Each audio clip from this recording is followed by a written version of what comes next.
I know. Bam, we're live. I know. That's why I looked at the top corner before I said it. Will, censor yourself. Censor yourself. Yeah. I stumbled across this guy on Instagram, Hans Kim, and I was dying. He is, oh my goodness, his most recent post is him shooting. I don't see him as a shooter. His cadence is hilarious. It's incredible. The way he speaks it's great. I went back and listened to some of his other stuff, and he was so different. Like his old stuff? Yeah. Yeah. Like I went to like his early Instagram. I think, you know how Instagram at some point starts telling you how many weeks back you are, and it said like 433 weeks. Yeah. And I was like, wow, he has really changed. I wonder if we can find a clip while we wait for him. Some of his, I mean, he has so much funny stuff. Let me see what this is. Bitch and disrespect women, but you can't get on TV and say shit and just. That one's good. We had Bill Dawes on, who was a comic. Do you remember him? Redheaded dude, buff, I remember. jiu-jitsu. And then we had Tyler Fisher on. He was a comedian. He does a lot of like the jab humor. Remember him from New York? No. It might have been before my time. Yeah. And what's crazy is that these they're not funny podcasts. Yeah. They're not funny podcasts. I remember the Bill Dawes one.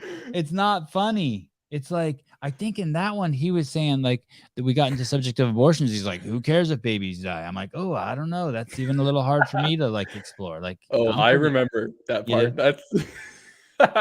That's why I went running for the hills.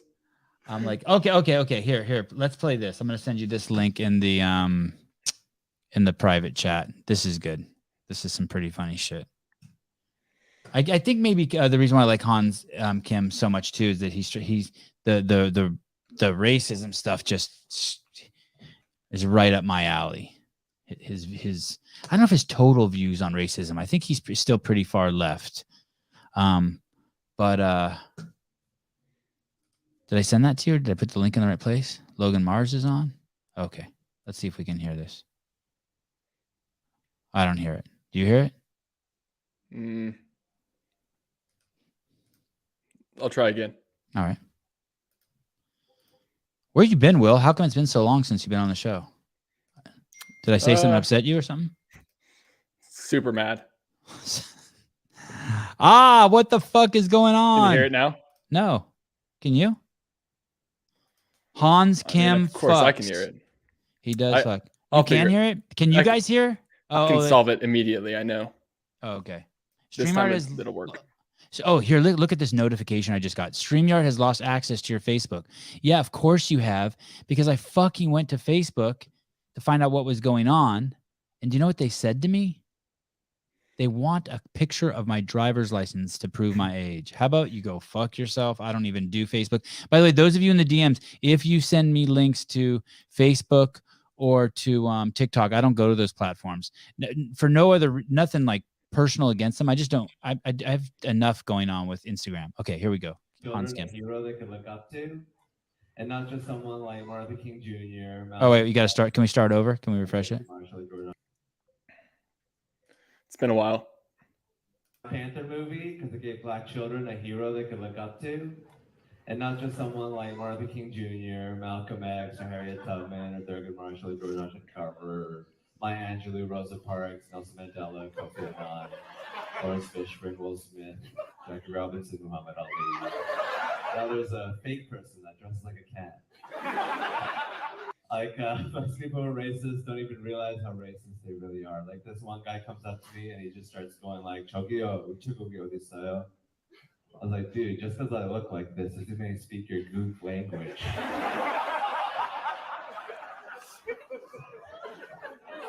And the post office is right there.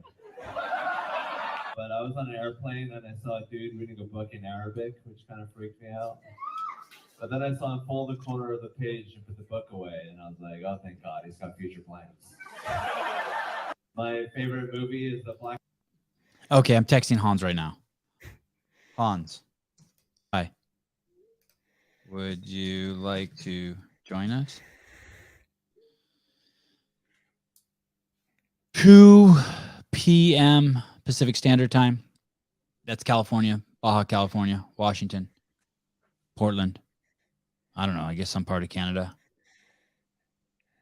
We have the Pacific Ocean rub up against us. I live about 3 miles as the crow flies from the Pacific Ocean.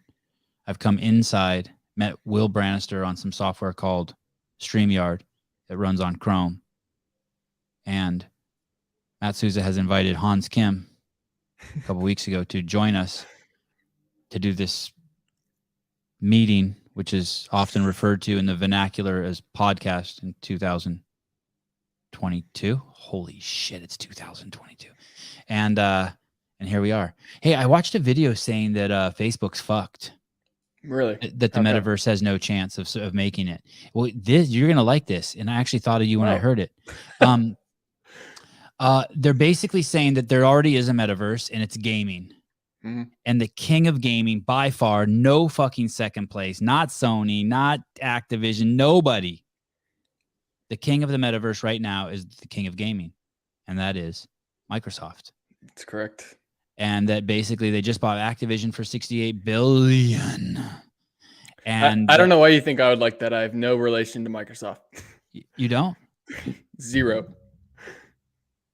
I thought you worked there. No, whoa.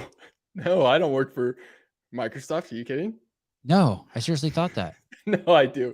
Oh shit. We're just running for the hills. Oh my goodness, Will, you were fucking me. I'm like, oh fuck, am I fucking up right now? Am I fucking up? If they acquired Activision? Oh wow. First I've heard of that. And it makes total sense. It makes total sense. You go into the movie theater to see the movie, but you buy popcorn and all that other shit while you're there. And that's the same thing. You go into the metaverse to play a game, to do something, right? And who already has that metaverse? And didn't Microsoft also purchase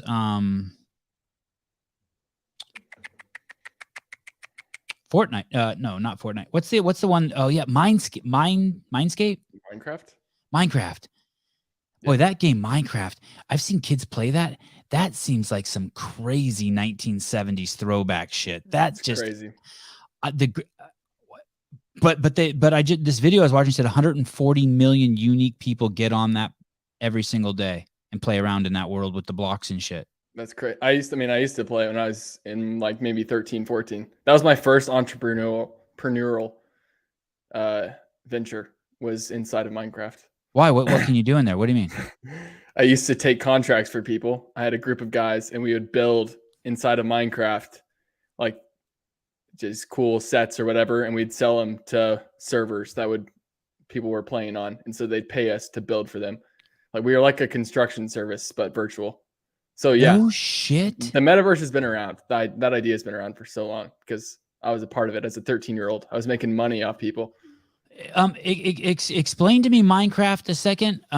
He said 1 second. No problem. You are. I shouldn't say you are the star. He might not have a sense of humor. Explain to me Minecraft then, real quick. Like, give me the idea before Hans comes on here. What is it? In general, you can go on. There's like you can play by yourself, and it's like you're surviving in the wilderness. You can build houses, and you're killing animals, cooking food, making armor, that kind of thing. And then you can also play multiplayer, and you can code different game modes. So like you're playing hide and seek with people, or you're playing, games that we know in real life converted to virtual. And then people, like they did for Fortnite, how they would buy skins or whatever to make their characters look different. People purchase packages from people and make money that way inside the game. And it's massive. Yeah. It's like its own economy. It's like a sport starts up and all these different companies spring up from that sport and start making money. It's that same way. Even if it's bullshit shit, like exactly. like the stickers people put on themselves in CrossFit. Yeah, exactly. The tape stuff. Yep. Wow. Yeah. So me and my older brother, we did that for a couple of years. And what's the currency in Minecraft? Is it you just got to get your parents' credit card? It's nothing inside of it. It's all external, like you. But yes, parents' credit card for sure. We definitely made money off of people using their parents' credit card without parental consent. I would So assume. it's on the honor system. Someone would be like, "Hey, I want to buy this from you," and you'd be like, "Okay, here it is." Yep. Or They they would could be go. like, You "Hey." like create a website and they go in and they purchase it through some e-shopping software you've installed on your website, and then that's automatically linked to give them some perks inside of Minecraft.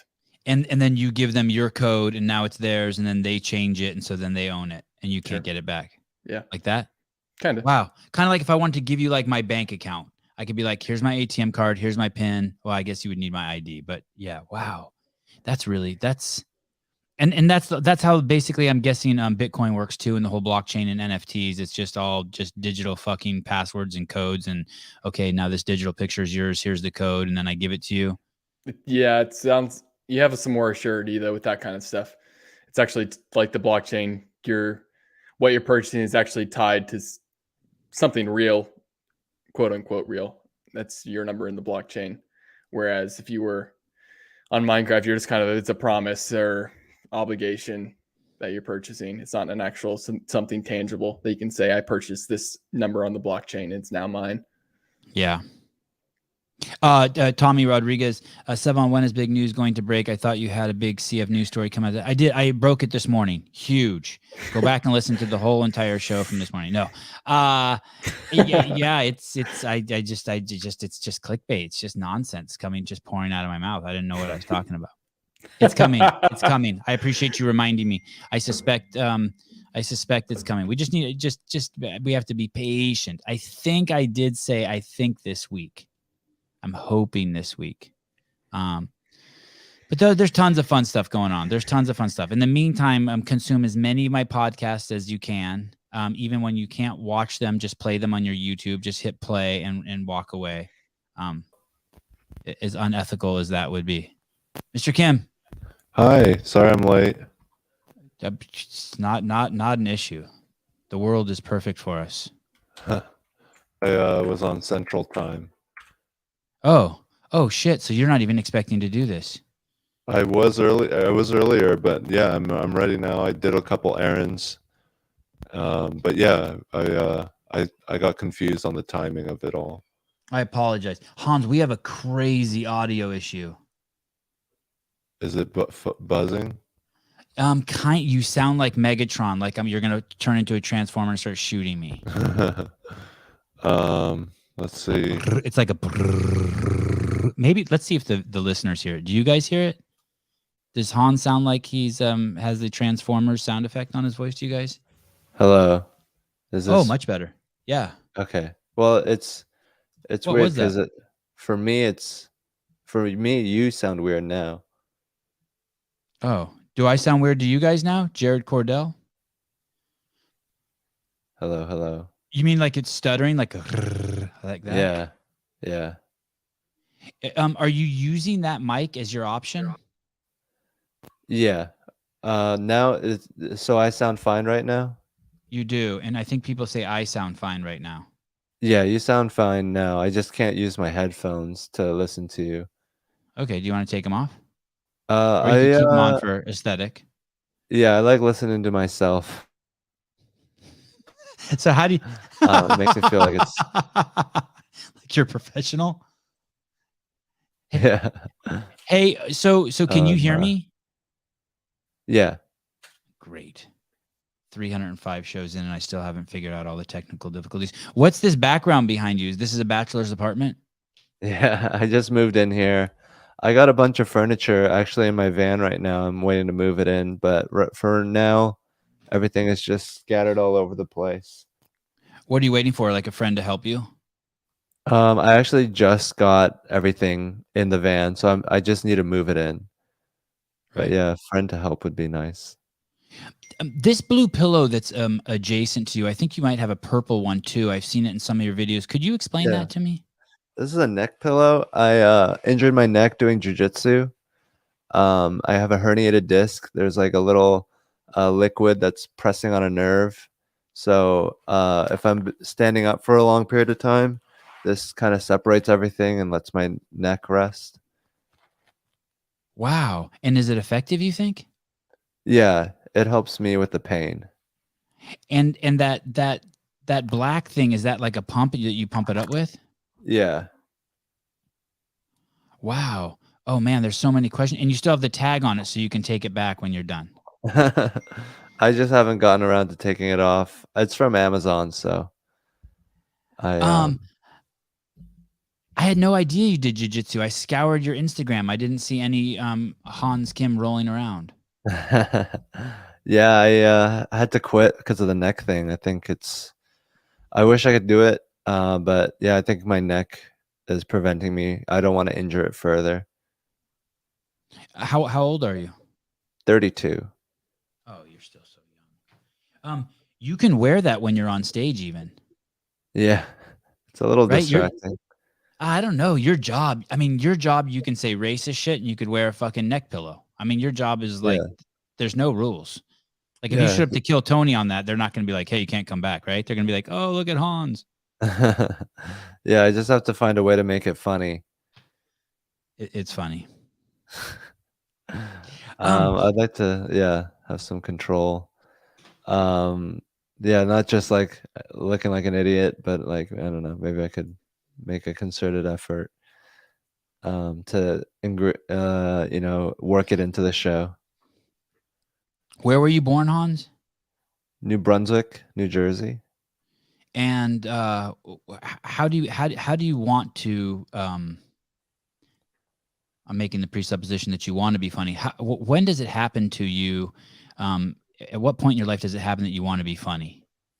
Probably when I'm in school and I find a lot of injustices that I would like to poke fun at, or just to like get attention and just sort of critique the overall structure of what we're doing. It's like, why are we doing it this way? What if we did it that way? That's where I think my class clowning days come from. And would you do them out loud? Like a teacher would say something and then you would like raise your hand and just say something totally absurd or preposterous? Yeah. Yeah, just trying to break the spell and just like trying to change it up, make everything different. Did you watch any TV when you were young? Like you weren't inspired like by Tom and Jerry or just shitloads of Abbott and Costello? Like I watched so much Abbott and Costello as a kid, like Saturday for like 6 hours straight on one of the TV stations. And I thought, man, I would love to be Abbott. Yeah. I didn't grow up with that much TV. I didn't have a VHS player for a while. I was born in '89, so it's a pretty big deal. Didn't have an N64, didn't have a Nintendo, whatever. My parents didn't want that stuff, so grew up without a lot of that stuff. But then as I grew older, I watched a bunch of stuff, comedies like Ollie G or Nathan For You. But yeah, I mean, I love Tom and Jerry. I think we were allowed to watch that, just different things. Did you watch that stuff for research, or you were just watching that stuff and then you're like, man, these guys are funny, and that kind of just inspired you to think, man, I could do this? Yeah, it was like an intellectual thing. It's like, wow, they're really smart. They can like find angles and find ways to talk about things. So it's just like, oh, look, they have different ways of thinking, and I can think differently, and like have different thoughts, and just have really, really awesome thoughts. I thought. Hey, Will, could you change his name, his Hans, to, if you don't mind, we have a little bit of censorship on the show, Hans, to @DJ Hans Kim? Let's see. Are you okay with the censorship, Hans? Yeah. Oh, nice. Magical. That makes more sense. I just don't want, so you don't think I'm a magician. I have this guy in the back helping me. Oh, hey, thank you. Yeah, no problem. Please don't talk to him, Hans. Please, it makes him soft. Please don't talk to. Oh, no, Will. Makes him, if you give those guys in the back too much airtime, they start to get full of themselves. You can't. Just wanted to show him that he can't actually rub shoulders with the talent like you. Yeah. Are you a man that confronts your fears? I'm a man that confronts my fears, but I'm absolutely terrified of doing comedy in front of people. Yeah, I mean, I do confront my fears. Like I'm afraid of women a lot, and then I just go up and talk to them and just like, just have them reject me. but the stage is not as fearful anymore. It's more like anxiety or like I have to do this. Oh God. Okay, here I go. But yeah, I mean, afterwards, like I feel a lot of regret. I'm like, oh shit, they hated me and they didn't like that joke. It's like maybe I'm not a good of a person. Maybe they sniffed it out. But yeah, I mean, I'm not that afraid of the stage anymore. There are like certain things that I'm afraid of, I guess, but I don't I don't know. I don't really have like too much that I'm afraid of that I don't do. I guess like bungee or like dying or but yeah, I mean, I don't really have a lot of things that I'm afraid of, I don't think, besides like talking to people. Yeah, me too. I don't like that either. Would you say you're socially what's that called when you have a social anxiety disorder? Like I don't like to like if I'm in the store, like I don't really want anyone talking to me. Yeah. I just feel like if I wanna talk to people, I can go to a place where people talk to each other, but, um, yeah, I don't wanna do it in the grocery store all the time. But yet you'll come on this podcast and talk to a total stranger with a beard and on the West Coast. Yeah. I mean, this is structured, it's like, this is what we do is we talk to each other here, but, like, at the grocery store, it's, like, not really made for talking. And it's like I'm very goal oriented. So when I'm at the grocery store, I'm like, oh, I'm here to get groceries. I don't want to get distracted from my mission objective. Um, but Let's be honest, Hans. You don't go to the grocery store to get food. I mean, I have to assume if you're like me, well, I'm married, happily married now, but you go to the grocery store to look at the to look at ogle. girls. Yes, ogle, poon gaze, as they say in the hood. Yeah, I love the visual treat that is the female gender. No, you mean female sex. Oh, what's the difference? Gender is in your imagination. Like if I said, "What's your sex?" you could look in your pants, right? And be Yeah. like, I'm a boy. Gender is like I don't have a gender because I would never I don't make stories up and tell myself. Like I don't believe in Santa Claus Uh-huh. and I don't believe in, you know what I mean? Yeah, Like so gender is like not real. No, gender is just made up. I mean, it's okay to make it up. It's perfectly okay. I'm not against it, but I just don't have a gender. I just have a sex. Yeah, sex is biological. Cock and balls, vagina, possibly both. Yeah. Gender is like I think if I was into gender god, I would say Michael Baryshnikov was the sexiest man alive. I would say that's masculine. Black tights, wife beater, you know what I mean? Nice mixture of ballet and Chicano. But in the United States, they think that's gay as shit. So like gender is just like my kids think Santa Claus brings presents. That's gender. I know the Amazon driver brings it. That's sex. So anyway, sorry, where were we? Sorry. It's a hang up of mine. This conflation of gender and sex. It's a hang up. Yeah, we gotta keep it straight or else people will. And no pun intended. Yeah, I love the female sex. Thank you. I love licking. I don't know, sometimes licking is better than the actual thing, like with their clothes on and the yoga pants. But yeah, I'm a bit of a pervert. I'm trying to work on it. I think if I have more sex, then I'll be less horny in public. So I'm just trying to get well sexed. I don't know. I wonder if that's true. It's like cotton candy, right? Like you look at cotton candy and then you buy it and you're like, this isn't fucking good. It's a mess. My hands are sticky. I'm not even enjoying it. There's some in my hair.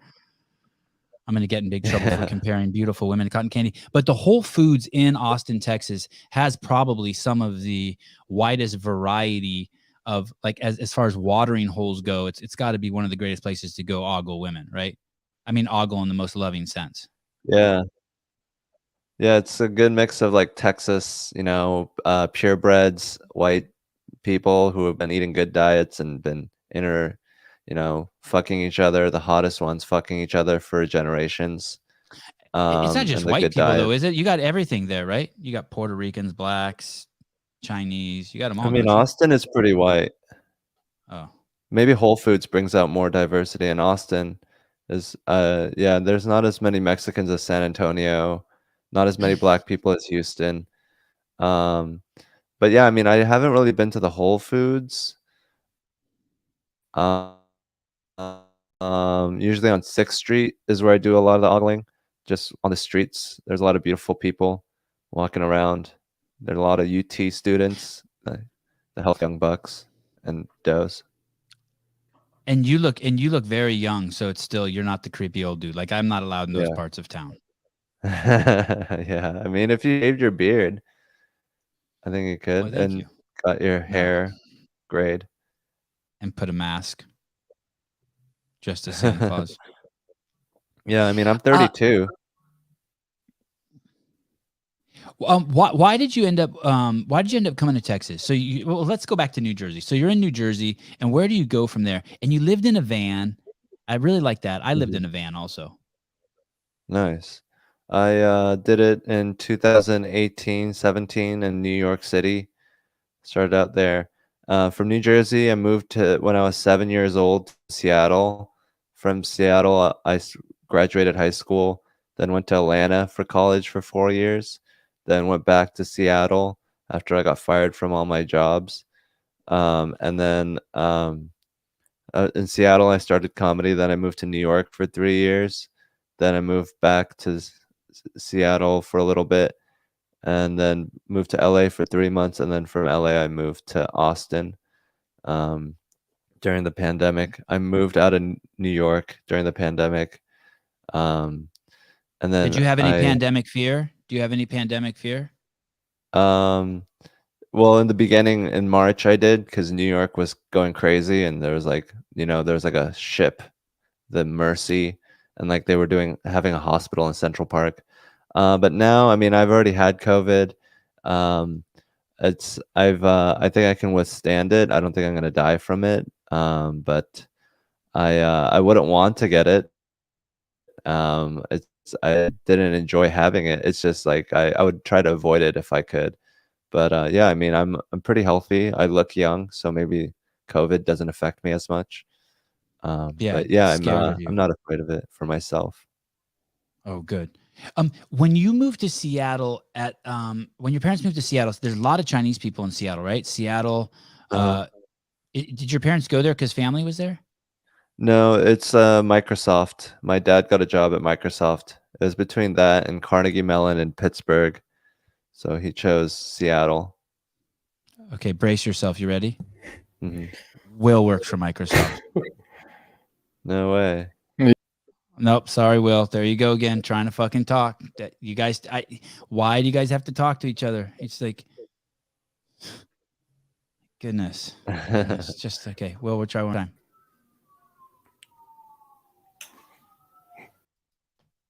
All right.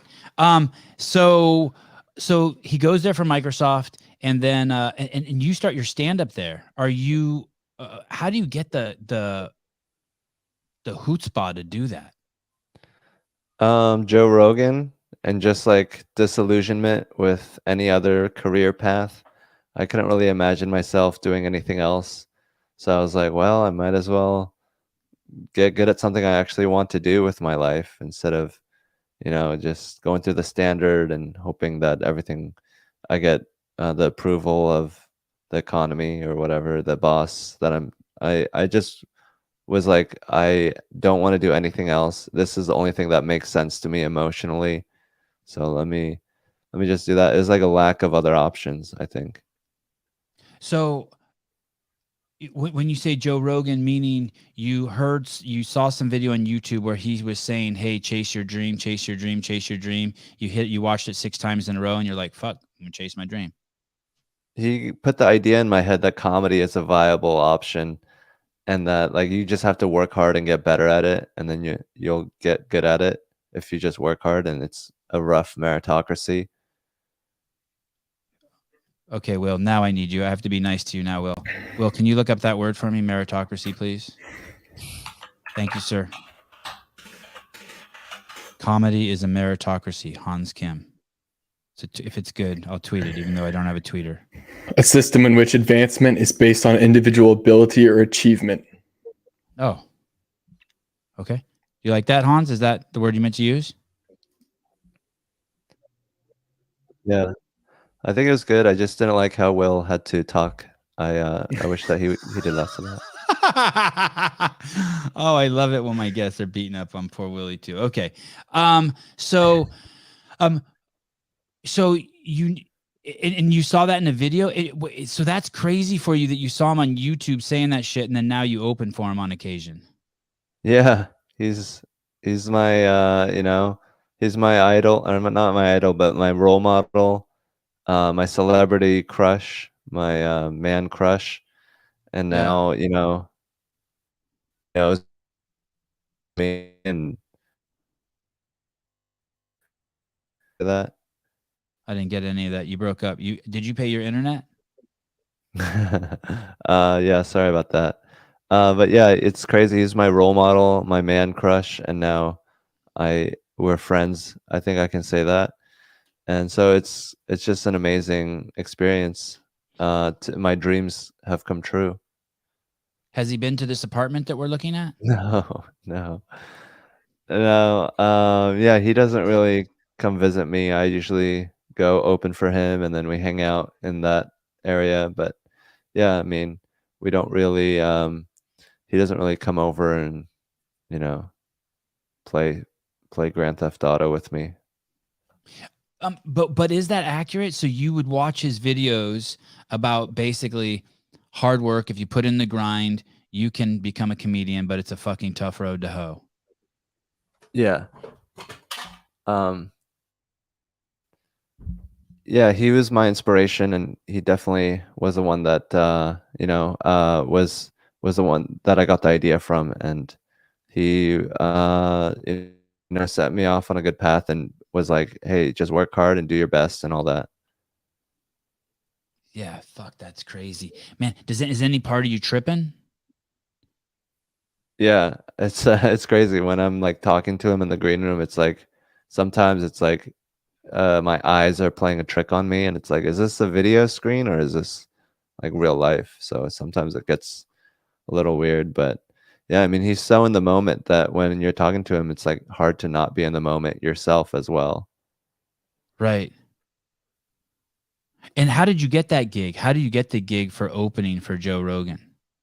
So I did Kill Tony, and then I became the regular, and then I had sex with a girl. Okay, in a then broom let's wait. closet. Sorry to interrupt. Let's start there then. How did you get the Kill Tony gig? Tell me about Kill Tony like I know nothing about it, please.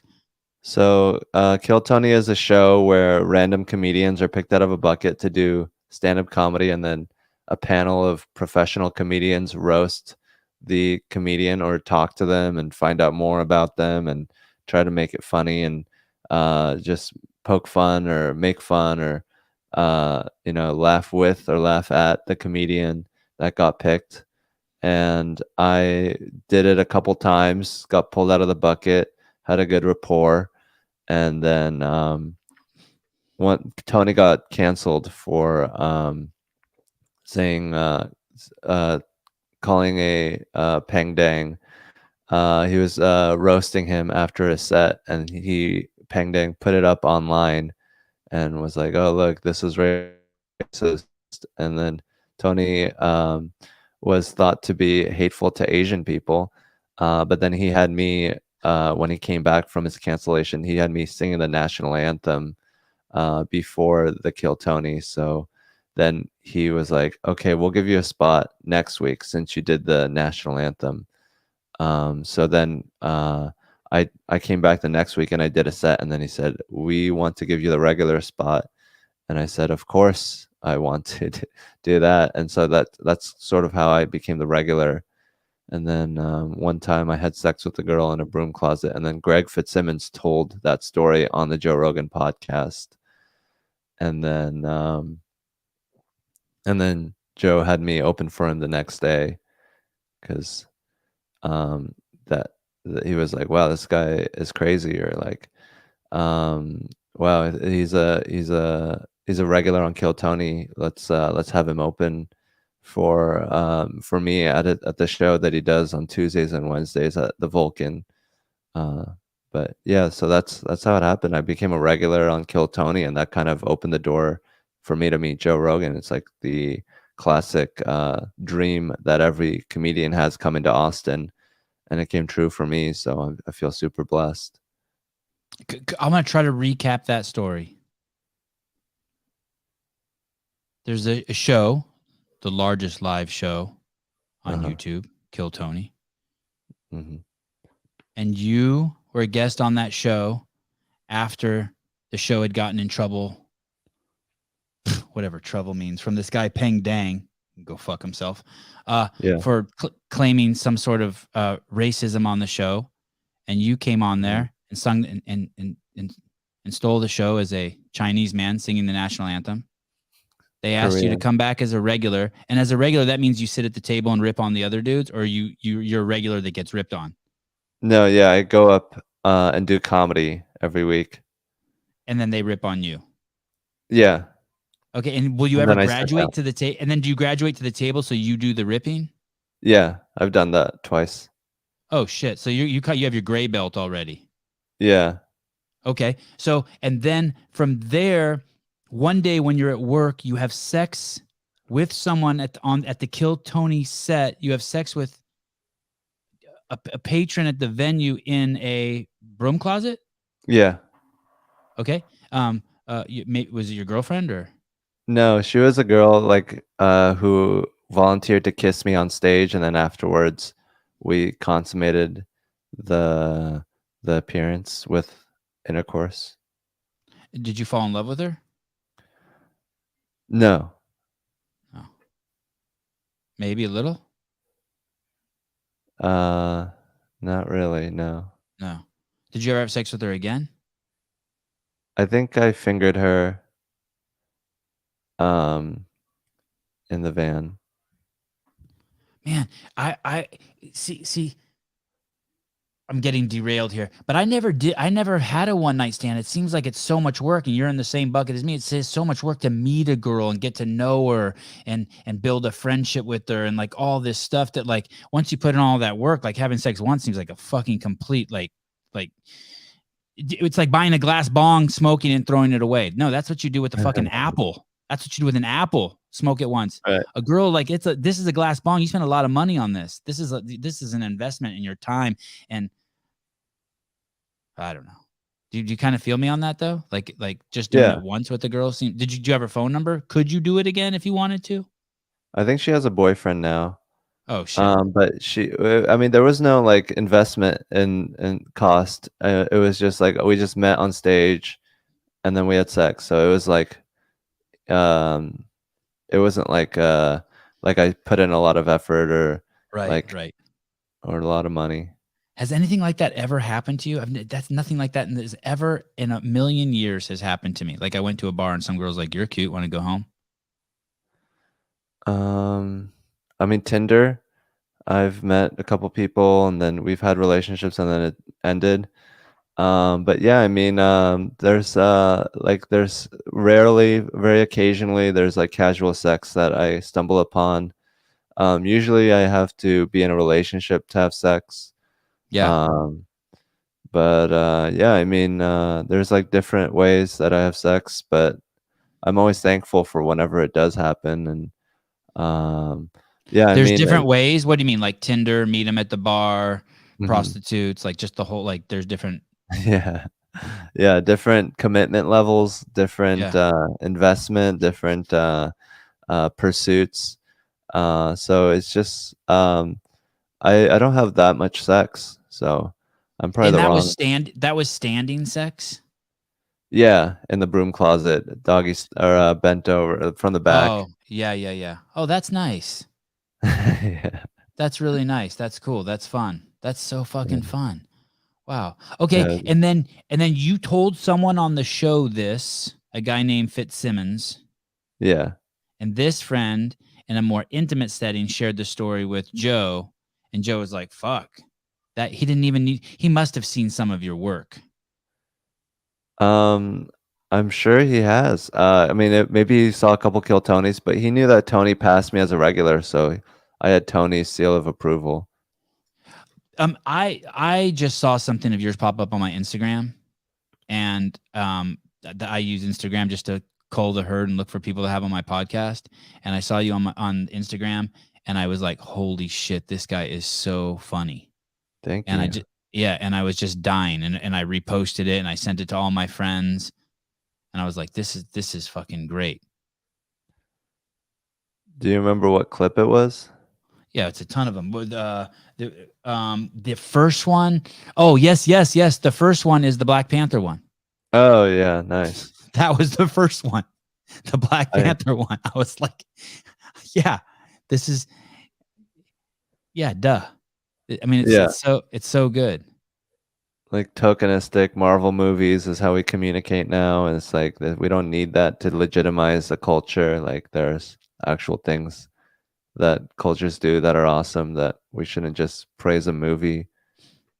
But I guess it's good to, like have one of those, have a movie that celebrates like, a fake version of your culture. But I'm not a big fan of that kind of superhero type thing. I think it's like fantastical. I'd rather have more real heroes. I like nonfiction better, I guess. Me too. I didn't see the Will Smith movie where he played Serena's father. Did you see that? No. You think you'd like it? I think I'd like it. Yeah, I mean, I'd love to see how people become successful. So it's like, yeah, I would love to dissect and like figure out how I can use any of that for myself. Do you guys notice Hans, plug your ears. I don't want to make you self-conscious. Hans Kim's cadence has changed. We're warming up. We're 41 minutes into the show. We're starting to connect a little bit. There's a little bit of back and forth. I'm feeling better. Hans, how many, when I go back into your Instagram, like the 433 weeks to like your first posts, you have pictures of we may even have some, Will. I think I maybe put a link in my notes. There's pictures where you're signing in an open mic nights. Can you tell me about the very first time you stood up and performed in front of a crowd? How long did it take you to prepare that skit? Did you go one night and then sign up and then run out and not come back? Like, give me all the juicy details of how you grow a fucking set of balls big enough to do that, what the prep is. I went to a mic and I realized I couldn't sign up at the Comedy Underground in Seattle on Monday. And they were like, come here to this other one, Jai Tai, on Tuesday. And I went home and prepared all my notes, and I spent a lot of energy and effort writing all this shit down that because when you first do it, you have no idea what to spend effort and energy on. So you're just spending all this energy and effort in every direction, looking at notes, typing it out, printing it out, looking over it. It was like a lot of unnecessary work. But yeah, I did that. Went up for the first time at Jai Tai. I put it up online. My very first set, I recorded it, and it's up online. Where is that on your YouTube station? Yeah, okay. Jai Tai, Hans Kim first set. And was met with mixed response, but I took that as success and just kept doing it. And yeah, I mean, I just hit the ground running. I did every mic I could. I would do like 3 or 4 or 5 mics a night, and just did about like yeah. My wife just texted me and said you're Korean. Yeah. And I made the assumption you were Chinese. Yeah, I mean, it's a common mistake. It's a fucking billion kill people. myself. Yeah, okay. And so you did it and you had mixed. And how old were you? I was 24, 25. Man, and how many? And then after you do this first one, how long before you do another one? The next day. Holy shit. And at this point, have you already seen the Joe Rogan videos that have kind of inspired you, where he's given the pep talks on YouTube? Yeah, at this point, I've probably been watching 2 years of Joe Rogan. Yeah. Maybe 1. But yeah, I was a huge fan of his. I was a huge fan of the podcast. Does And he that know really, this? yeah, He knows this story? yeah. Wow, crazy. Do you know the exact video? Is it a short like clip? Is it like a juxtaposition of a bunch of him like optimistic shit he's saying about pursuing your dreams? Do you know which video that is? Was there one that you No, watched over and over? So it's it just was, him in general, his belief and kind of the message he shares on his podcast. yeah. Um, it was uh, it was just his like the way he talked about comedy and the way that he talked about it, and also yeah, like the pursuing of your dreams and living your life like it's a movie. Um, but yeah, it was like just a great thing because like his the the way that he talked about comedy made it seem very doable and practical. Do you think your cadence? So when I watch your older videos, you're a little bit louder, not a lot louder. You're a little bit louder than you're presenting now, and you're a little bit more emotion. And now Mhm. you have incredible like almost like equanimity now. Will you look up that word? Make sure I use that word right, Will. You're very do you consciously deliver your message to the world? Is this how you speak? If I met your parents, do they speak like you also in terms of just this um it's not monotone. It's not maybe it's a little dry, but it's a evenness of mind, especially under stress. Oh yeah. You're there's this very there's a steadiness to your speech. Do you work on that? No, I guess I hear that a lot. Like people say that I have the same personality no matter what happens. I'm always like in character or whatever. Um, just like I'm the same way no matter what happens. But yeah, I mean, I guess I found it easier and better to not have so many ups and downs, but to stay in the middle. But maybe that might not be the best for a comedian. I don't know. I'd never worked on it consciously. This is just sort of what happened. So maybe I found that it worked for me. Um, but yeah, I would like to be more animated, but I don't necessarily have to be. I'm fine not being animated. I think that there's different ways, and I think it's fine to be whatever energy level that you are, as long as you make it work instead of just like trying to have more energy. You know, just like trying to inject more energy for no reason. But yeah, I mean, I try to you know, be excited to talk to people and like excited to be where I am instead of being like, oh, whatever. I don't want to be here. Like, I think that's very easy trap to fall into, especially at like comedy shows or open mics. Like, I'm better than this. I think it's always good to have like optimism and freshness. So hopefully I can still get excited and still get aroused for comedy. Get aroused for comedy. Oh, that could be your next album. Get aroused for comedy. Have you thought about putting an album together? Yeah, I would love to. I just need to practice an hour repeatedly. So once I start headlining and practicing an hour, then I want to record a special. Man, you're cool. So you do the first show at 24 years old, then the second night you get right back up and you do it again. And Mhm. does there become this just relentless pursuit? Yeah. I was like, it's not, doesn't matter how well I did. I just want to get better at it. It's like a craft. Um, so I didn't take it personally if I bombed. I was just like, you know, that's another one. Let's keep on doing. I just went after mics and stage time as much as possible. I'm gonna ask you a question, and I don't mean to pigeonhole you. I don't know if it's a bullshit question. Just be like, no, that doesn't work for me. Um, do you have to come up with better material, or do you have to come up with material that suits you? Like, by that I mean, do you know what I mean by that? Like, Uh-huh. what's getting better as you work on this and you get better? Is your material getting better? Is your delivery getting better? Is your stage presence getting better? Or is it all of them? Or is it you're just looking for those perfect words that match your delivery?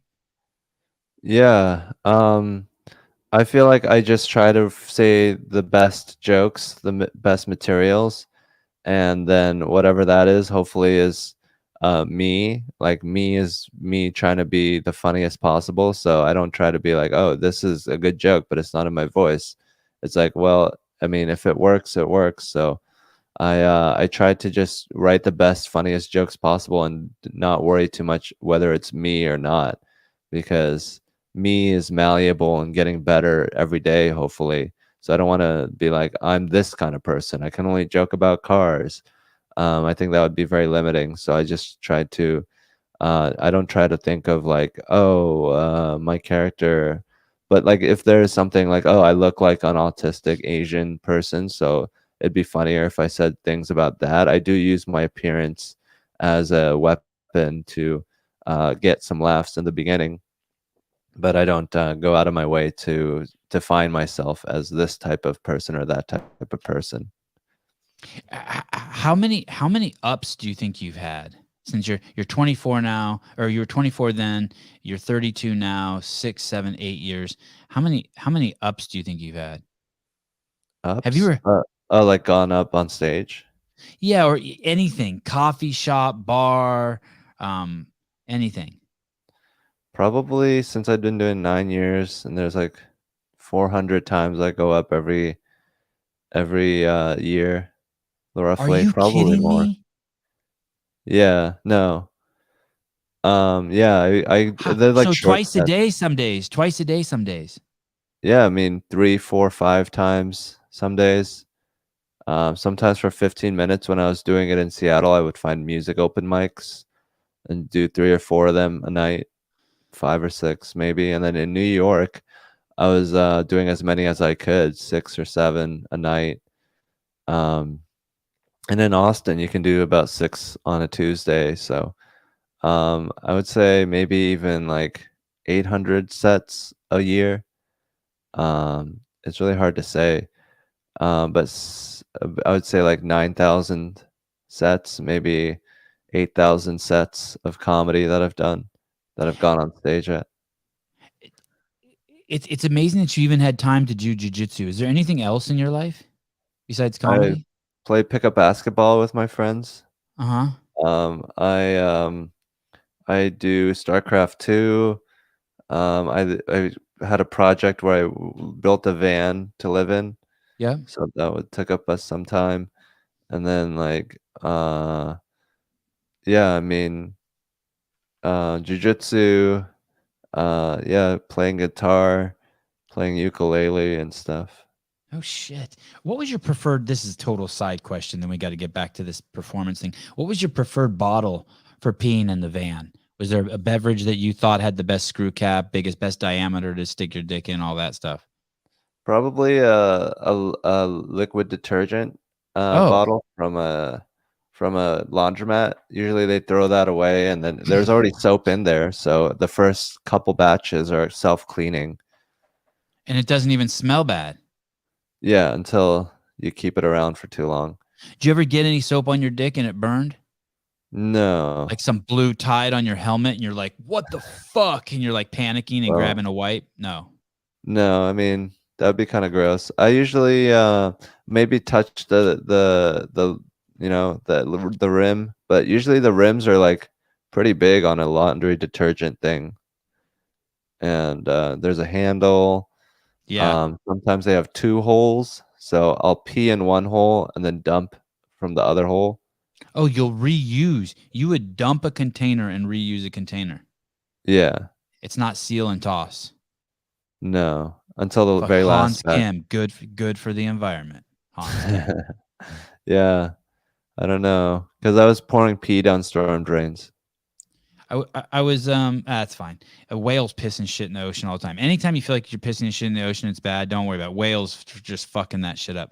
I had the fittest man alive, Rich Froning, on the other day, and he was telling me he pissed in at the last CrossFit competition in Madison last year. He slept in a van during the competition, and his team won the competition, but he pissed in a Gatorade bottle. And I just think in general, Gatorade's probably the go-to for a lot of people, but a detergent bottle seems more like the professional grade. Like Gatorade's like, hey, you're just out camping or you're driving long distance, you don't want to stop, and like detergent bottle's like, yo, I live this shit. I live in here.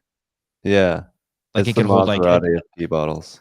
yes, the Maserati, or I was gonna say the Taj Mahal. It's just so big. Like how many? Like it can hold a lot. Yeah, probably like 3 whole days worth of piss. Probably 2. Would you ever stay in your van all day? Yeah. It was weird. Yeah, that is weird. What would you be doing in there? Writing, practicing, Laying meditating? down, writing, reading, watching YouTube videos. I watched Tiger King during the pandemic in a forest in Florida, right when the pandemic first hit. Got all my mac and cheese, and yeah, there's a little kitchen in there, so I can make food, I can pee. I really don't have to leave the van. But yeah, obviously it's good to walk around and get the blood flowing. Do you think you would ever fall in love with a girl and get in the van and just hit the road? That's the dream. If I That could is? find a girl, yeah, that's all I need is like a person to talk to and bounce ideas off of. Maybe get a dog, and then just go into the middle of the desert and just be, just exist. Dogs are cool, but they're a little overrated. The constant walking. Yeah, they're work. They're yeah, dogs. It's gonna break my heart to say this. I just can't get behind a dog. I just can't. I mean, I have dogs now, but like I'm old and I got a house and kids and shit, and I love my dogs, right? Yeah. But not a free spirit like you. No, it's just no. Yeah. So this at 49, one of my biggest struggles is still my parents in terms of being authentic and being myself. You know, like I'm talking to you about pissing in your van, and I'm like, oh fuck, is my mom listening? Do you have any issues with that? Like when you're on stage, you're like how did you break free? How did you break free, or have you not broken free and your parents are just cool as shit? I mean, I guess my parents are cool as shit too, because my mom listens to the show and she hardly bashes me. But how did you finally? You seem so young to have broken free from your parents already and be able to say the shit you say. I guess I just don't think about it. My parents, I haven't been back in a while. I think I grew up on the internet, so I think I lost my filter. Yeah, I mean, I just hope that they can understand that I'm like not a little boy anymore, and like this is how people the things that it's like a new generation. Like we talk about things that they probably didn't talk too much about. But yeah, I mean, my parents, I do a lot of like stuff that's not religious friendly, and I'm kind of worried about that sometimes. But Because it's of the like, man upstairs, the big guy upstairs, or because it might yeah, offend your parents? my Or both? parents, yeah, Yeah, the big guy in the big house. yeah. Um, but yeah, I mean, my parents are pretty cool. They let me do whatever. They don't reprimand me or anything. They're pretty progressive for Asian parents. The both of them are Korean, Yeah. and you haven't ever gotten a call from your dad. Hey man, you can't be saying that shit. Your cousins are No. listening. No, they don't even let me know that they are listening. I don't even know if they are sometimes. Like there's so much random shit out there. I don't know what they would find if they started looking. Yeah, isn't that weird? I don't know. I mean, I know my mom watches all my shit, but like I have no idea about my dad. I have zero. I mean, my dad's here right now at my house. I have no fucking idea. I don't know if he knows any of my shit. Yeah, he's not familiar with your oeuvre, your What's my ooh? discography. Oh shit. Oeuvre, Will, save me, Will. Oof. oeuvre. We have a guest who's using another word I don't know. Oof. That's French. I don't even know what that is. Can't even spell that. A little smart as shit. Not as smart as the Korean guest. I think it's like a French word. For a work of art? Yeah. My oof. I found it. What is it, Will? You can take me off now. I'll put it up. Okay, thank you, Will. Sometimes you have to be nice to Will. You have to. It has to be a balance of beating on him and kindness to him. Oof. I wish I had a will. Oh man, dude, Hans, Will was just a guy who watches the show, and then he just fucking was like, "Yo, I'll help you," and he's fucking taking us to the next level. Everything, websites, these graphics, like all the cool shit. Definition of oeuvre. Silent R, a substantial body of work constituting the life work of a writer, an artist, or a composer. Yeah, my dad doesn't know my oeuvre at all. He doesn't know my oeuvre. He knows you as the little diaper child, and I wonder what he does know me as. I don't even know. I don't even know. I wonder. I'll ask. Oh, I don't know if I'm going to ask him that. Well, how would I word that? Do you know who I am? I'm kind of too old to say that to my parents. I think I was supposed to say that to him when I was 18. Do you know who I am? like, what do you think that I do all day, and like, what makes you the most proud that I do, and what's like the most embarrassing thing that you think I do? Oh, that's good. That's good. I'm going to write that down.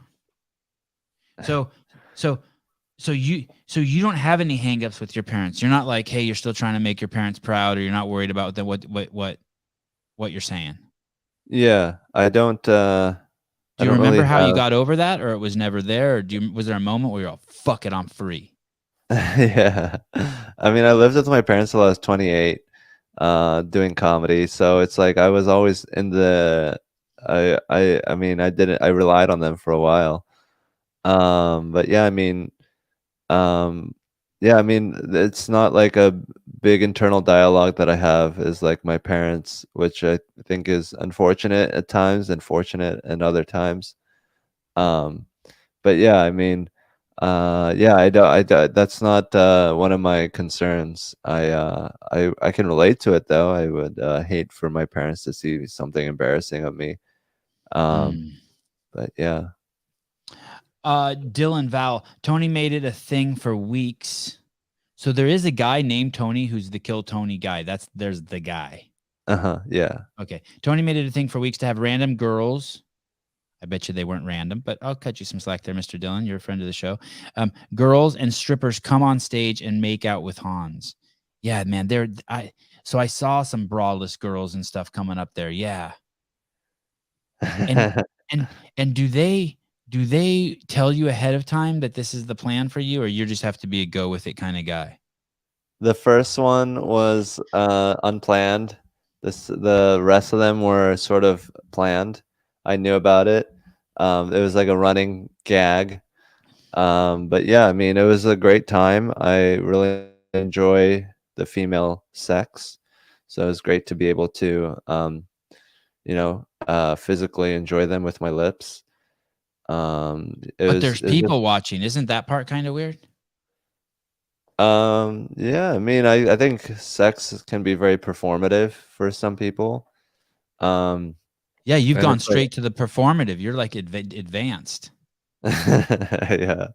I mean, I wouldn't say I'm that good at it. I do my best. I don't know if I'm that good of a kisser, but so I mean, that's a large part of it, I think. But I mean, I don't really want to get good at kissing, or like this idea of like, I don't know, I don't want to be like, like, oh, I'm the best at sex, because I think that means you're not that good at sex if you think that. It's like a paradox. But like if you yeah, think you're good at sex, it means you're not good at sex. Yeah, I mean, I think it means that you're not really thinking about your partner. You're just like, oh, look at me, looking, flexing in the mirror and stuff. Yeah. Like American Psycho. Wow. Christian Bale. Yeah. Did you see the movie? Did you read that book by any chance? No, I want to. I read the book before the movie came out. It was nuts. I don't think you need to. Yeah. It was like a case study of mental psychosis. Whatever it is, the person who wrote it probably wrote themselves batshit crazy. It's fucked up. It's just weird. There's just pages and pages in there like about him shaving, and I'm just like, yo, I got shit to do. Like, I don't give a fuck. Do you know anyone else in the comic space in anything that's been as relentless as you are? Yeah. I don't believe you.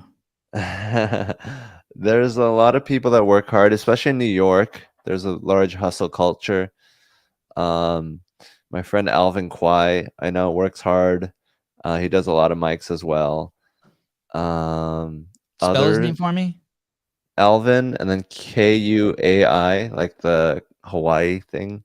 Okay. Kwai. Um, other hard workers. I mean, I would say I'm like one of the harder Nobel workers. Prize winning sex symbol. I like his website. Very good. Okay. Yeah, he's a funny guy.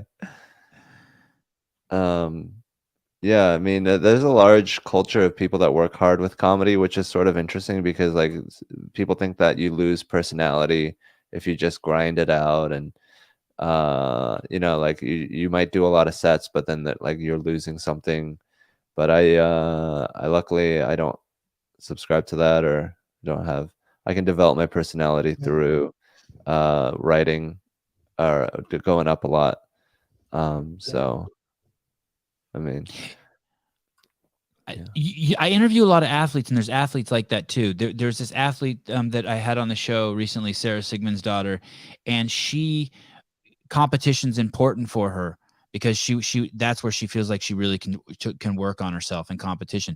And a lot of athletes, I think the popular belief, and it's probably true, is that you shouldn't do a lot of competitions.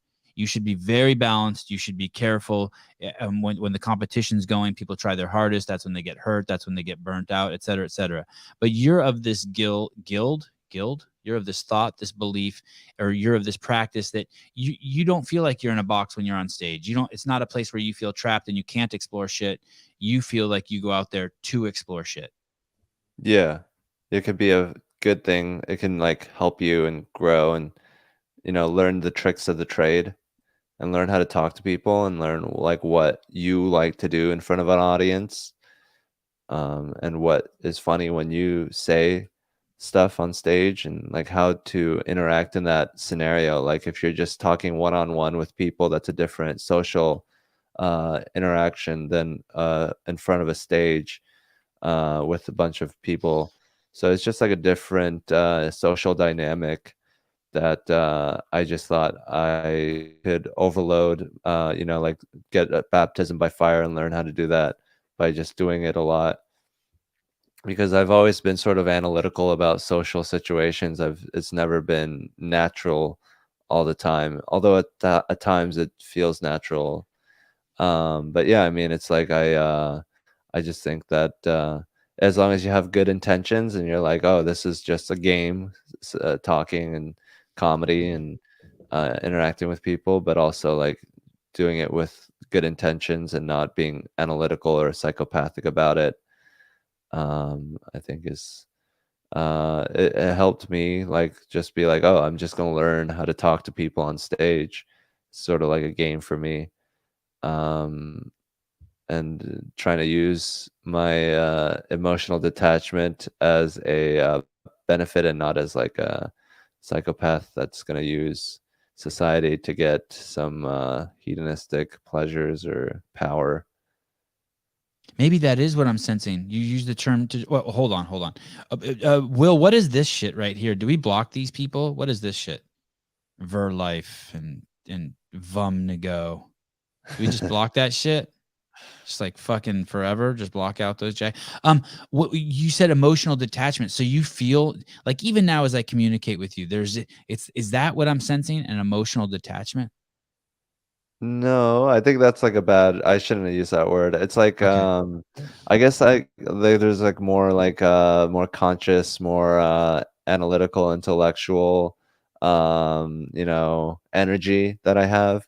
But there's definitely emotions there, and without the emotions, I think I would be a little, less uh engaged or relatable or like uh good. I think like I maybe have less emotional engagement. I favor more like ideas and logic over feelings, and I don't know, it sounds like everyone thinks they're logical and not as emotional, but I think for me it might be true. That's so interesting you say that. I don't mean to make this heavy in an unnecessary way, but you just nailed what's going on with society right now. It could be summed up exactly like that. There's a group of people who are more concerned about people's feelings than people's lives. Right. Like, as long as they don't hurt your feelings, it's okay, even though a bunch of people died. Yeah. Like, an example would be if you're running towards a cliff and you're about to run off a cliff. And I said, "You dumb fuck, stop." And you turned around and kept running, goes, "That wasn't nice." And you ran off the cliff and died. Instead of saying, "Wait a second, this guy might have a point," and you stopped. You didn't worry about your feelings. Right. I think emotions are a tool that you can use to get people to stop running off a cliff. Instead of like having the emotion be the goal, I think you should use the emotion to accomplish things. Yeah. Do you know who Akira the Don is? No. I had him on the show today. He's a musician. He's trapped in Mexico right now. He has a home in Texas. You know, spun at Bieber's parties. Released his first rap album in 2014. He's done it all. He's interviewed Jordan Peterson. Has been on Jordan Peterson's podcast. This guy's done it all. He's 42-year-old super DJ, right? And his newest thing that he's doing now is he scores live intellectual speakers. So someone like Jordan Peterson would give a talk live, and he would score it as a DJ in the background. Nice. Yeah. Can I just show you one thing he did real quick? I'll show you. There's Yeah. only 40 seconds. Let me see if I think Will may have uploaded it. No, darn it. I think maybe did I upload it earlier today? Where is that video? Let me see if I can find it. Ah, here it is. This is just 44 seconds. So this is the kind this particular one. Let me see. How come it won't open? This particular one isn't live, but this is the kind of stuff he does. Are you familiar with who David I think that's his name, David Goggins? Yes. Okay. He's, So I'm gonna show he used to be overweight, and then through sheer force of will became skinny. Yes.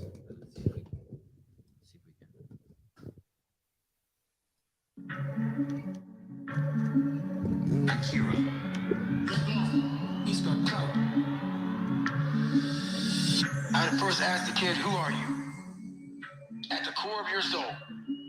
And if he can't answer that question, our conversation's over. I can't say shit to him. If you don't know who you are, if you don't know who you are, I can't tell you who you are. Who are you? If you don't know who you are, if you don't know who you are, I can't. So he takes these clips. Were you able to hear that? I don't know how well that played that was across. great. So he takes these clips, and he's got Jordan Peterson ones that got millions of views, and he puts like animation and graphics, and then he does full lectures where he's playing the music and shit behind people. It's fucking great. But basically, when I had him on this morning, and one of the things he was talking about is just how weird life is, that you manifest. Just the manifestation of things. And we got into the discussion of, is it you're manifesting things, or is it that you're telling your future to yourself? Are you your own personal Nostradamus? Do you want to put your neck pillow on? Oh. You can, if you want to. Okay. Yeah, sure. Yeah, hook yourself up. Can you still hear me without those headphones? Yeah. So your life is kind of the same way. Yeah. I don't want to take away from all your fucking insane hard work and grind, but your life, when you think about your life and what you were thinking about and what you were doing, what you're 24, and then what you're doing now, is you were already kind of there. Yeah. Even Joe Rogan. Yeah, I mean, like there was something that was in my head, and then I just kept it in my head, and then eventually it became reality because I was working at it. Next time you're around Joe, you have to be like, "Hey Joe, when I was 24, I always thought about you and you inspired me. I was just wondering if when you were 24, you thought you'd have a Korean friend named Hans Kim who you built a really cool relationship and friendship with." Yeah. Like, did he manifest you too? Yeah, maybe I'm just a figment of Joe Rogan's imagination. Yes, yes. Maybe you're his. Is he in your dream or are you in his dream? Will, you don't have my notes? Oh, you do have my notes. Shit. I'm late to the party. Damn it. Let's see. Is this a Hans job Kim? Like Hans job? Hans job Kim? That's supposed to be Yeah. like a joke. Hans job? Yeah, I get a lot of hand jobs. You do? Yeah, from women. Really? Like there was a thing. Yeah, like I was getting a lot of hand jobs, and then I kept talking about it on the podcast, and everyone's like, why don't you get a blowjob or sex? But it's like usually the ladies were, you know, little reluctant at times. Yeah, hand job seems like it's easier to procure than a blowjob or sex. I would often tell people, I would use a hand job to explain to people that nothing in life is great, and like nothing in life is great all the time. And I would use this metaphor, like, hey, dude, even a hand job after 2 minutes is fucking lame. Like, you know what I mean? Like as a Yeah. line, like someone would be like, hey, let's go do this, and we've already done it 20 times. Like, dude, not even a hand job is fun for more than 2 minutes. How long is a hand job? How long is a hand job? Hopefully like 5 minutes, maybe Wow. 7, Holy shit. maybe even Holy shit. 2. Do you ever feel bad for the person who's giving you a hand job? Like, fuck, their forearm must be killing. And like they switch hands. Yeah. Yeah, that's kind of the appeal of it is like, man, look, they're doing manual labor for me. Serious? Yeah, I mean, if Like cooking, like, hey, that lady's cooking for me, this lady's giving me a hand job, or this guy's cooking for me, this guy's giving me a hand job. It's like that. It's like you like the thought of like someone like it seems like devotional or loving or caring. yeah, they're like doing something for me, like it doesn't give them any pleasure besides maybe like seeing the pleasure on my face. So it's Yeah. like complete, like, wow, they're really there for me. Wow, that's amazing. I never thought of it like that. I always just feel bad. I'm like, God, this seems like a lot of work. This is like cardiovascular workout for them. It's a lot of grip strength.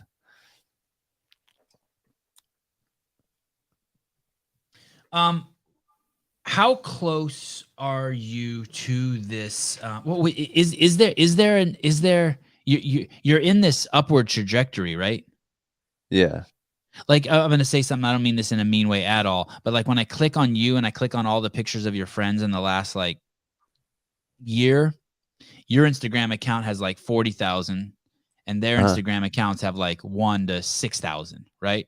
So I'm guessing if I'd have looked at your Instagram account 6 months ago, you'd have had 1,000, and kind of like you're a seedling in this pot with all these other talented seedlings, and yours Yeah. just fucking shot up. Yeah.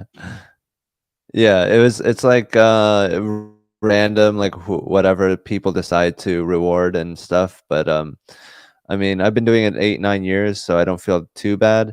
But No, yeah, you I should mean, not feel bad at all. I would have been right there alongside them if Tony hadn't plucked me out of the the noise or the crop. But yeah, I mean, there's like the difference between me and someone who has 1,000 followers isn't really that big. It's just it's like you have to work really hard, and like the guy that gets cut from the NFL is only slightly worse than the guy who makes it. So like overall, like we're pretty much identical to an alien, except like now that I have the experience with Tony opening for him and for Joe at big shows, like maybe that'll give me some sort of advantage. But yeah, it's not as big of a difference as 44 to 1. I think that there's a lot of very talented people out there, and I go to a lot of shows and I see people that make me insecure all the time. So I mean, hopefully I get better every day, and hopefully I can make people feel insecure more than I feel insecure. But Yeah. Who is I going to ask you about? What do you think about Tosh? oh, I love Daniel Tosh. He's one of my Yeah. favorites. He's such a good joke writer. I'm absolutely in love with him. I think I am him. I think like I like his specials. I don't really have time for his shows, but I've watched all of his specials at least twice. And then I saw him live once in Palm Springs. Hmm.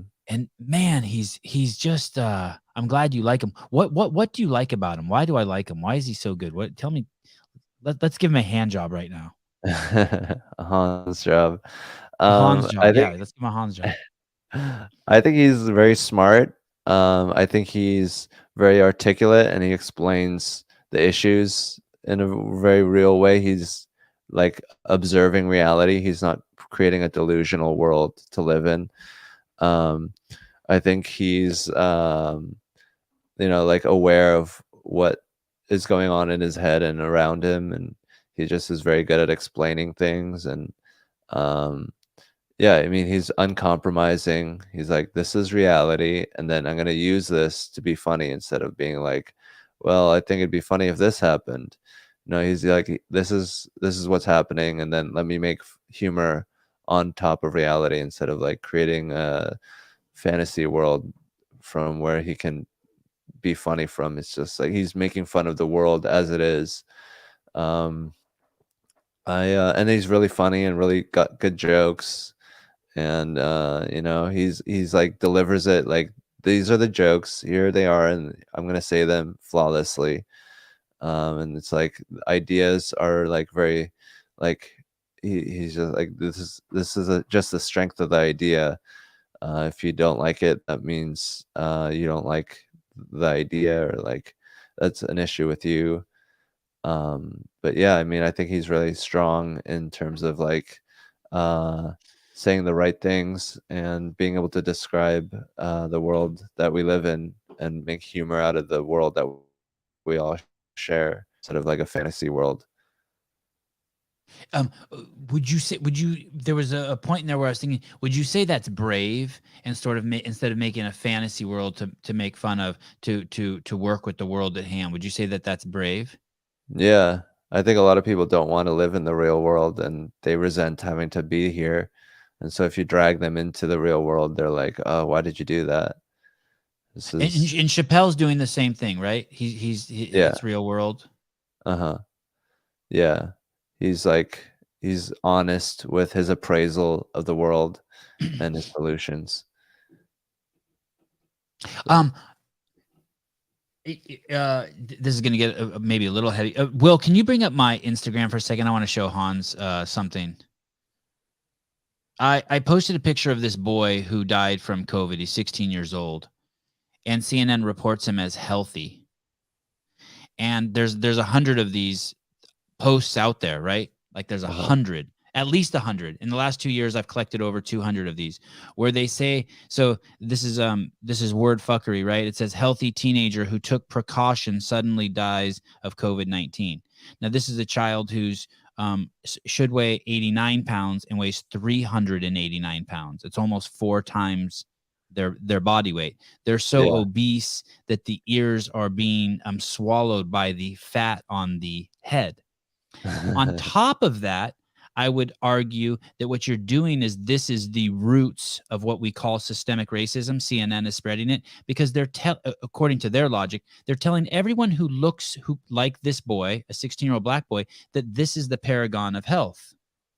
389 pounds at 16 years old. So there is a massive psychological warfare, theoretically, like from the left's perspective, that this is, you're telling black people at 16 years old, this is healthy. And then on top of that, you're lying and saying COVID kills healthy people, which we know that it does not. So, and then will you scroll to the next picture? And then I posted this picture so you could get a close-up because I wanted people to be able to see his eyes, his neck, and his ears. Okay, you can close this. The comments on it, people are saying, hey, that's not nice. Some of them. Most of them are like, Sevan, you're a fucking god. But some people are, that's not, but I don't disagree with them. They're like, that's someone's kid. I don't disagree with you. It's not nice. It's not nice. But what's more important that it's not nice that I'm posting a picture of someone's kid who's obese, who died, I know that's not nice, is the fact that hopefully someone can learn from that. Do you know what I'm saying? and realize Right. just because the Like, CNN headline says healthy, that kid hasn't been healthy since the day he was born. yeah.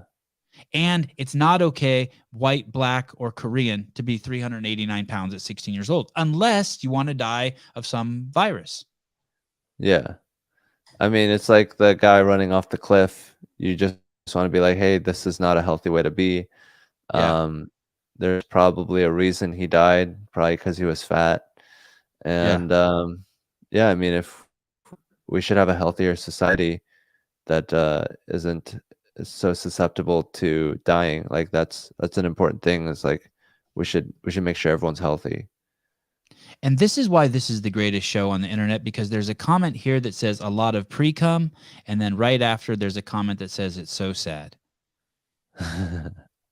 Well, and then a sad reality. Let's go back to hand jobs.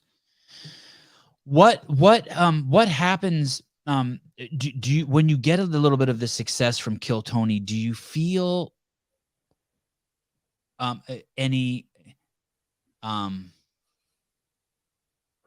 do you feel any relief, like you want to get off of your horse, like you don't have to run as fast? Like, I always picture there's two kinds of kids. I was the kind of kid where if I was teacher's pet, I felt this crazy pressure on me. And then there were these other kids, if they were teacher's pet, they took advantage of it and like went down easy street.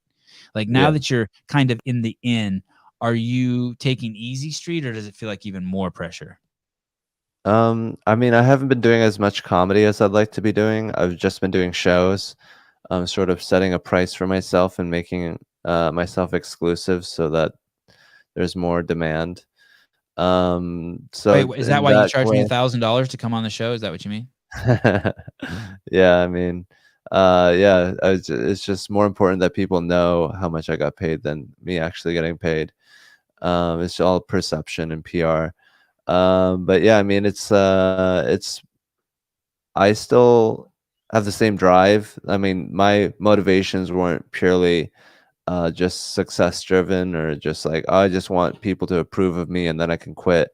I think people should be doing things with their lives and not just trying to feel pleasure or comfort. So this is my chosen. I'm like a tool. Tools shouldn't be put in glass cases and just looked at. Tools should be used to make things. And I want to make things out of myself. And I think this is like what people should do, is like they should pick something to do and then do it instead of just like trying to be as comfortable and not work as much as possible. So it's not been a motivation to just like coast. I've even though I have some success now, I want to keep going and keep being a better creator of stuff. What a great mix of words. Cock bending it is. Yeah. I like the way you said that about being a tool and being used. I've had friends who've bought in like really nice camera gear, and then they don't want to take it out because they don't want it to get damaged. And it's like, yo, it's your tool. Just take care of it the best you can, but take that shit out and start hustling. Yeah. That's what it's made for. If you're not going to use it, then it's useless. Yeah. And those guys at Canon, man, they make great cameras. You can beat the shit out of them. But Apple does not make an iPhone. It's an amazing piece of equipment, but I'm really shocked, Hans, that yours doesn't have a case on it. And that what is that? Is that you? Is that some sort of alpha asserting your dominant shit? Well, I have Apple Care, so I get 2 new phones if I were to break it. But yeah, I mean, I got a case on it now. I accidentally cracked it. Ah, okay. But yeah, I cracked the back of it right here. I don't know if you can see it. I saw it on your video. Oh, I'm yeah. just shocked. I mean, the iPhone 13 is a miraculous piece of equipment. Mine is here somewhere. But if you, it is a shame to put it in a case. But man, this thing feels like it could break, like if you sneezed on it. Yeah. Right. It's glass. Yeah, I mean it's metal and glass. It's like things that shouldn't even be mixed together.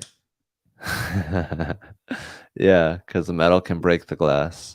Yeah, metal can break. Listerine strips. I just wanted to, do you use Listerine strips? No, I just got one yesterday. I haven't used it yet. Yeah, they're kind of expensive, right? Yeah. It's like $3.89 for like a little pack of them, but I would highly recommend them for that makeout thing. So like you have them in your pocket. So when I used to do a lot of face-to-face interviewing in a previous lifetime, I would always have Listerine strips because man, if you meet someone with bad breath, you just want to get the fuck away from them, right? Yeah. Do you floss? No, I should though. Yeah, I especially if you eat meat, because a piece of meat will get in there and it'll start rotting and you won't know it, and your breath will smell like roadkill. Yeah, that's a good idea. I usually wait until someone tells me I stink and then I start doing something about it. Does that happen? Not very often. It hasn't happened in a while. Well, that's good because that's a fucked up situation. I used to work with this guy. I was an executive over at CrossFit, and there was this other executive, and his breath was so bad, and I'm not fucking exaggerating, that it would smell up the whole room. So we would be in a boardroom with 10 people, a room that was 20 by 50. And some dude in there would have breath so bad that I could smell it when I walked in. And I would immediately just text all the other executives in the room, like, yo, is that fucking Ben again? And everyone would be like, yeah, it's Ben. Ben doesn't watch my show. No one even knows. Okay. Finally, what is this? I had one more question. Semi funny. Listerine strips. Stop the Asian hate. You know Joe Rogan. You lived in your van for a year. You went to Georgia Tech. You had the same attorney as Ahmad Arbery. That's always, or no, the guy who was defending the guy who killed George Ahmad McMichael. Arbery. Yeah, Yeah. that's a weird story. That's for your next trip on the show. We talked about your neck.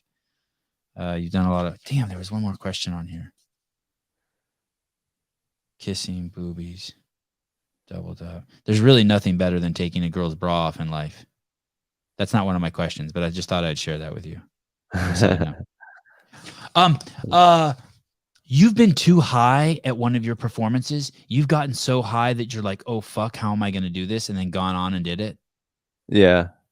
Is that scary as shit? Like, is a part of you just want to run away in the other direction, like run out to the parking lot, jump in your van and drive away? That would scare the shit out of me if that happened to me. Yeah. Sometimes it goes even better because I'm like in the zone and all I can rely on are the jokes. So I'm fully in the moment, just entranced and trying to do really well. And when I'm sober, sometimes I'm like, oh, whatever, who cares? But when I'm high, it's like, oh, I'm really sensitive. I want them to like me. But I've been getting high so much that at this point, I can't really tell if I'm high or if I'm sober. I'm always sort of high. So, yeah, I mean, I've gotten good at going up when I'm high because I just do it so much because like I've bombed enough times to be like, okay, I can figure it out. And it's like I'm gonna be high sometimes. Like I can't just not smoke all day. So I mean I guess I could, but I don't. So I just learned. I'm like, I'm gonna be high. This is one of the things I do. So let's learn how to do it. So I just learned how to do it after a while. Trial and error. Yeah. What a crazy tool that is. Okay, I'm gonna get so fucking high that I'm gonna be terrified to go up there and it's gonna be my best show. Yeah. Oh man. I'm gonna try my best. Should I have Alvin on? Alvin? Think I could get Alvin? Yeah. Yeah. I'm sure he'd do it. He's a pretty hard worker. We haven't talked in a while. I don't know if he still likes me, but yeah, I respect him, and he's another Asian comic, so I try to boost other Asian comics. Oh, he hasn't posted on Instagram since August 2021. That's kind of weird. Interesting. He's on Yeah. TikTok a lot. Oh, I don't do TikTok. Do you do TikTok? Yeah, it's just like another skin for my videos. It's like another border, another avenue for it. I don't really look at it. It says 150,000 on TikTok. Yeah. He reacts to a lot of videos. So he's on TikTok. Yeah, I don't do TikTok or Facebook. Just for no reason other than like Instagram is like more than enough. It's like it's like I have 3 kids. I can't have 6. I mean, I guess I could. Yeah. it's like if you want to find someone, they're on out there. It's like there's no excuse. You just have to Google them, and their most frequented social media pops up. So it's just a different avenue. It's like I think it's good to have different companies. Like one's Chinese and one's giant corporate oligopoly or whatever.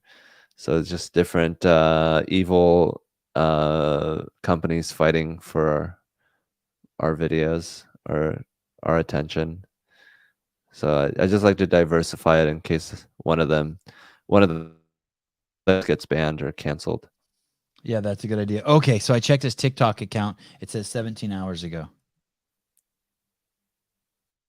So he's still up and Nice. running hard. He's just left. Yeah. He's just left Instagram. I wonder how many people have done that. Left Instagram. Am I on the old guy platform now? Yeah, it's the new Facebook. I mean, they're owned by this. They're both owned by Facebook. So Yeah, it wasn't there like one called MySpace before Facebook, and like is Yeah. that one still around? Is that still around, Will? I hope not. Oh, so no one even knows. No. Holy shit. Hans, I appreciate it. thank you for having me on. Yeah, you are very unique. It's a very unique dialogue with you, discourse. Thank you. I hope I wasn't too monotone. Definitely not. I hope you had fun. You were a guest in my house. I hope you had fun, even though we can see very clearly into your house. I feel like you were a guest in my house. Yeah. Thank you so much for having me. This was awesome. Really enjoyed was? talking with you. Yes. Oh, good. All right. Well, tell your parents I said hi. My mom knows who you are already because she watches all the shows live. And Okay. I'll stay in touch. Do you sleep by your phone? Yeah. Can I text you 24 hours a day, or do you sleep by your phone? Yeah, you can text me whenever. Okay, good. Me too. I'll You can put it. text I me put it whenever. on silent. Okay. Yeah, me too. Me too. All right. Don't text Will.